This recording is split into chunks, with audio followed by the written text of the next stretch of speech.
Assalamualaikum warahmatullahi wabarakatuh. Perkenalkan, nama saya Riandika, NIM 20087221, dengan mata kuliah Pengantar Kewirausahaan, Program Studi Pendidikan Kepelatihan Olahraga. Baiklah, saya akan mempresentasikan terkait materi manajemen pengelolaan usaha.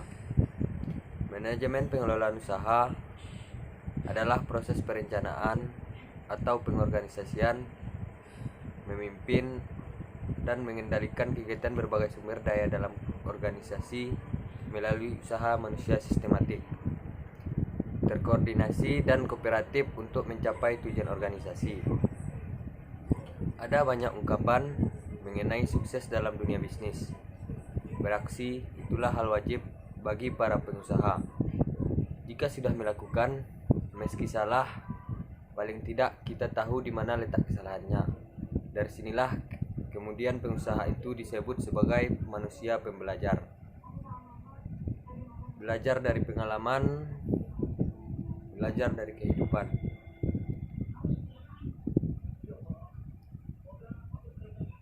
Ada 4 hal atau langkah-langkah yang harus ditempuh bagi calon pengusaha dalam mencapai puncak sukses menurut William A. Ward, yaitu perencanaan yang tepat, persiapan yang matang, pelaksanaan yang baik, dan yang terakhir adalah pantang menyerah. Manajemen usaha atau langkah aksi yaitu hal-hal yang perlu di-manage dalam usaha.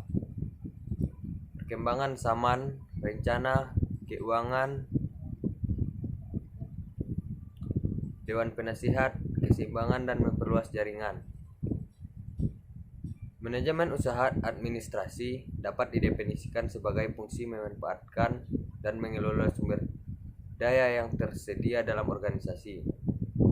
Suatu hal yang tertulis berisikan misi usaha, usulan usaha, operasional usaha, rincian strategi, dan peluang yang mungkin diraih.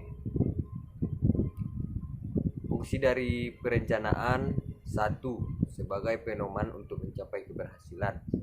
Manajemen usaha yang berupa maksud usaha, usulan finansial, permintaan dana.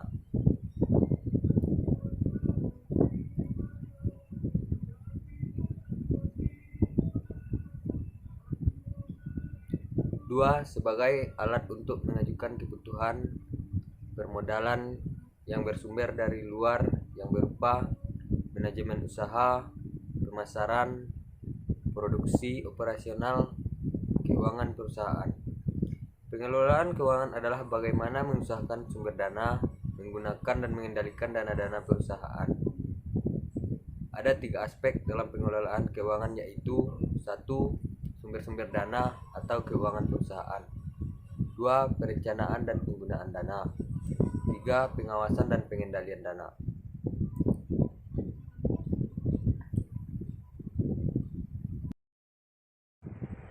Strategi pertama yang harus dilakukan yaitu berada di pasar dengan produk atau jasa baru.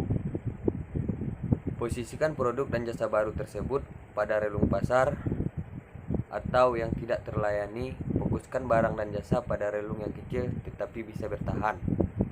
Mengubah karakteristik produk, pasar atau industri. Atau strategi lainnya, misalnya pertahanan bersaing, mencoba untuk produk yang menjadi andalan utama yang baru dan tidak berkonsentrasi pada perbaikan keberhasilan produk yang sudah ada. Mengambil langkah positif dan proaktif untuk menguasai manajer kunci ahli, teknik profesional yang selalu diikutsertakan dalam pembentukan keberhasilan perusahaan.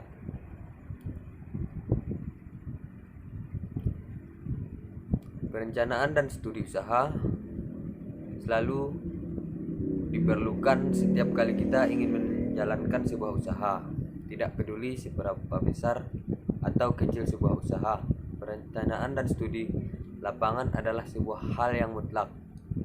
Hal yang sering terjadi adalah kegagalan sebuah usaha karena lemah pada perencanaan dan studi lapangan. Warnet adalah sebuah usaha yang terlihat sederhana, namun kenyataannya, mulai dari perencanaan hingga pengelolaan, warnet ternyata menuntut konsentrasi yang tinggi dari pelaku usaha warnet. Yang mana duluan, perencanaan atau studi lapangan? Saya menyarankan supaya yang dilakukan adalah studi lapangan. Kita mulai dengan lokasi. Kita harus menentukan kriteria sebuah lokasi yang memenuhi syarat sebagai tempat yang sesuai untuk mendirikan sebuah warnet. 1. Carilah lokasi yang mudah diakses oleh calon pelanggan Anda. Lokasi yang dilewati kendaraan umum atau tidak jauh dari akses kendaraan umum. 2. Perhatikan di sekitar lokasi tersebut apakah terdapat kompleks permukiman penduduk, sekolah atau universitas, bank, perkantoran, minimarket, atau kemampuan ekonomi adalah faktor yang menentukan sebuah lokasi yang terdapat. Faktor-faktor yang disebutkan di atas menunjukkan potensi sebuah lokasi untuk mendirikan warnet. 3. Tersedia tempat parkir minimal satu bagi mereka yang menggunakan kendaraan sepeda motor. Jika tersedia tempat untuk parkir mobil akan lebih bagus. 4. Bagaimana kondisi lokasi? Ketika malam hari, maka cukup terang. Ingatlah bahwa warnet umumnya beroperasi hingga malam hari. Lokasi yang gelap akan membuat warnet Anda tidak tertarik atau tidak dikunjungi. 5. Cobalah mencari informasi tentang kondisi keamanan lokasi tersebut. Jika tingkat keamanan lokasi tersebut rendah, kemungkinan Anda perlu biaya tambahan untuk faktor keamanan dan biaya asuransi. Bagaimana jika lokasi tersebut sudah ada atau banyak warnet? Jika sudah banyak warnet di lokasi tersebut, maka sebaiknya carilah lokasi lain, kecuali warnet yang Anda dirikan memiliki sebuah keunggulan dibanding warnet lain. Maka mendirikan sebuah warnet di lokasi di mana sudah banyak terdapat warnet, bahkan hingga berderet-deret warnet semua, cenderung akan memancing persaingan yang tidak sehat. Jika lokasi ideal atau mendekati ideal sudah didapatkan, maka kita lanjutkan dengan melakukan perencanaan usaha.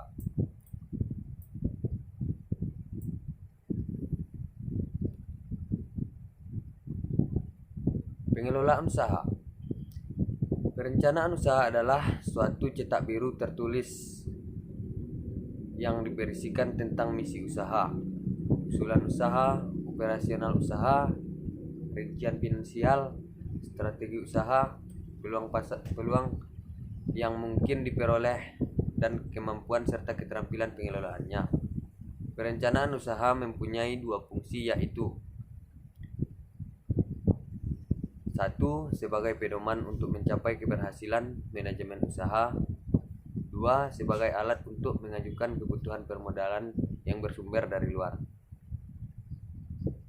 Perencanaan bisnis memuat sejumlah topik yang meliputi ringkasan eksekutif, pernyataan misi, lingkungan sosial, perencanaan pemasaran, tim manajemen, data finansial, aspek-aspek ilegal, jaminan asuransi, orang-orang penting, pemasok, risiko.